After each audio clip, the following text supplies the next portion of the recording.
Ladies and gentlemen, and hockey fans out ages, boy, oh boy, it was a busy week in the NHL. We've had coach fired, new coaches, players being demoted to the AHL with their career possibly ending, suspensions for stupid things that I'm going to say, team struggling, team surprising, injuries, all that, and we will get to it.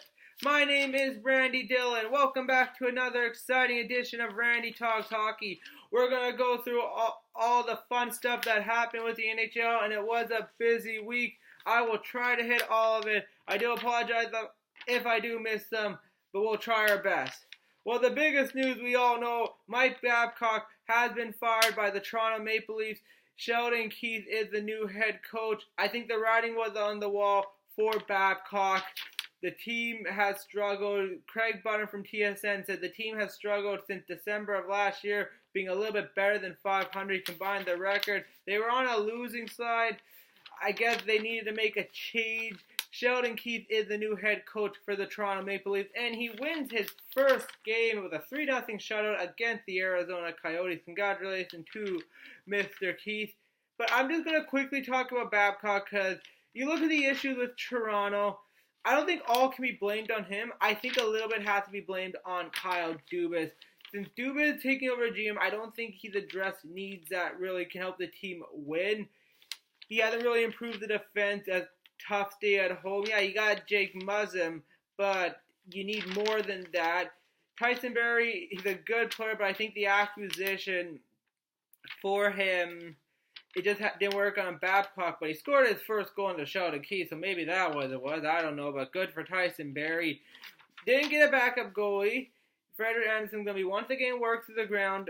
And toughness. They know last year they were playing Boston the first round. It was so noticeable, and yet Dubas didn't get no toughness knowing the guys available. So I think before all the blame's on Mike Babcock, Dubas I think is a little responsible. Babcock I think does need to adjust some of his game and all that. You look at Dave Tippett, took a couple of years off. He's back in the league now. Look at him and the Oilers go. They are whooping. They are doing tremendous, great things. And the other thing is, Babcock actually said when Lamoriello was gone, he felt his time was coming to an end. I think the best was Austin Matthews saying, Sheldon Keefe lets it play to our skill, our advantages. Just right there, a punch in the gut to Babcock where he's gone. Now, we do have some other struggling teams to talk about. And the first team is the Nashville Predators. They have lost 8 out of 9 games. The rumors are Peter Laviolette is on the hot seat. I did a video earlier saying he is on the hot seat, no doubt about it, because the expectation for the Preds, the roster that they have, this might be their last chance to win the Stanley Cup with this team, and it could be a while before they compete.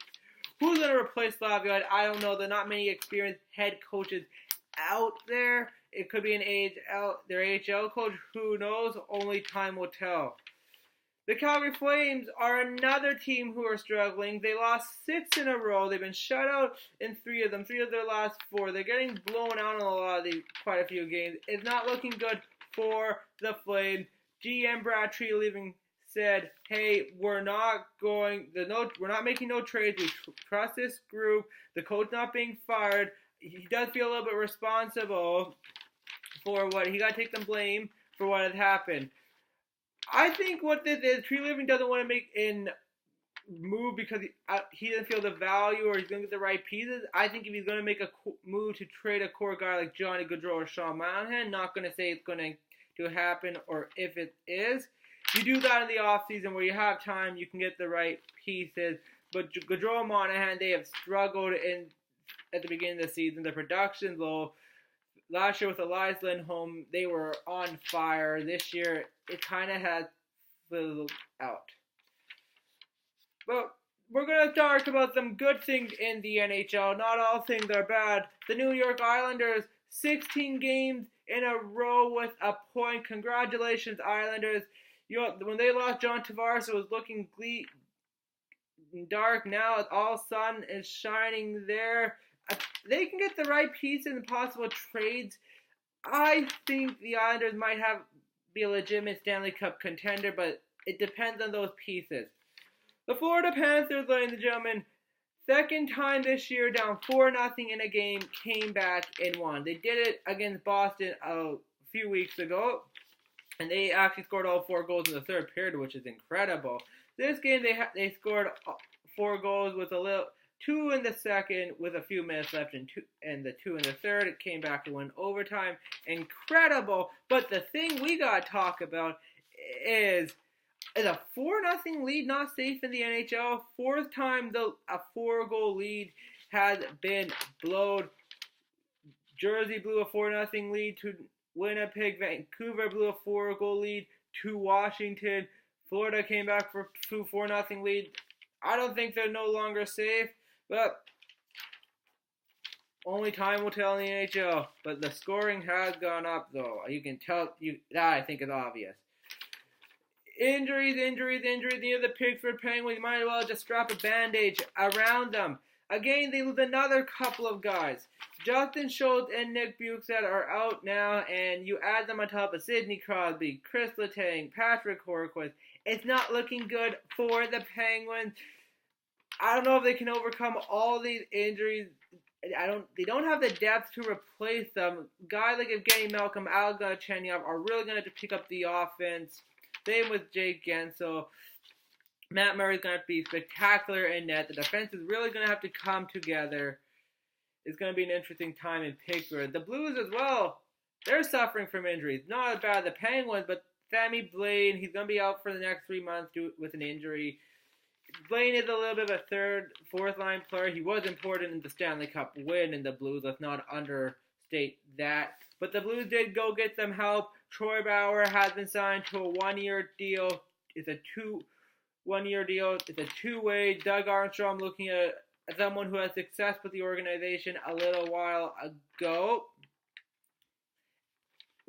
ago, and it's a low risk. Now, the team we're going to look at that deserves a little bit of appreciation is the Ottawa Senators. They are on fire. 3 points out of a playoff spot. They're better than Tampa Bay in the standing, but they played last game in Tampa Bay. Congratulations, Senator fans. You deserve this. It's been a tough goal the last few years. Enjoy this little hot streak. Will it continue? Who knows? But you guys are on the right track. The Stars, they have really picked it up. Now they're second in the Central Division. Jamie Benn, Tyler Seguin have started the scoring. So the Stars, it's just a slow start. There was concern, but man, oh man, they have really picked it up. Now, there was a suspension handed out this week to Garnet Hathaway of the Washington Capitals. 3 games. He spat in the face of Erica Branson. I'm just going to say this much. That is not acceptable in the game. I'm glad Garnet Hathaway did take responsibility. He didn't say, no, it's not. This is unacceptable. I feel I should be suspended for the last. I'm not going to appeal or nothing. I think this shows that, you know what, he knows what he did was wrong. And you can't spit. That's not an example we want to set for the game of hockey, for the young children watching hockey, for the young kids who are playing and all that. So, bad move by Garnet, but I do like him taking the responsibility and stepping up for that. The final thing we're going to talk about, once again, the New Jersey Devils. But it's not about Taylor Hall for once. It's about goaltender Corey Schneider. He was sent to the AHL on a conditioning stint. I think this is possibly the end maybe for Corey Schneider in his playing career. He has been awful. He has one of the worst goals against save percentage in the NHL. I don't think he has a win yet in the league. Really disappointing. You go back to 6-7 years ago in Vancouver. He was just incredible. It's really forcing Luongo out of the number 1 position. And I was on Team Luongo, so I was a little happy when Schneider left. But just an incredible athlete. Jersey fans were like, man, they knew Marty Berdeur's time was done, but Corey Schneider coming in, they felt like they're the goalie of the future, and it just hasn't worked out with injuries. He did have some good years, but not good enough. Will Corey Schneider overcome? I think it'll be a great story, but you got Mackenzie Blackwood, who they're going to. They got Louis Domingue to see how he's going to play there. If Schneider can really rip it up in the A, he might get a chance back in the NHL. If not, not so good. All right, everyone, that's all I got for this week. I know we went through a lot of information with only so little time. We might start doing a couple of videos here and there so we can digest you, get into more of these contacts rather than rambling off. We'll see how another week goes in the NHL. My name is Randy Dillon. I hope you guys have a great day, great weekend, and always remember, watch some hockey. For those Canada guys, it's Saturday. It's CBC Hockey Night in Canada. Have a good one, everyone.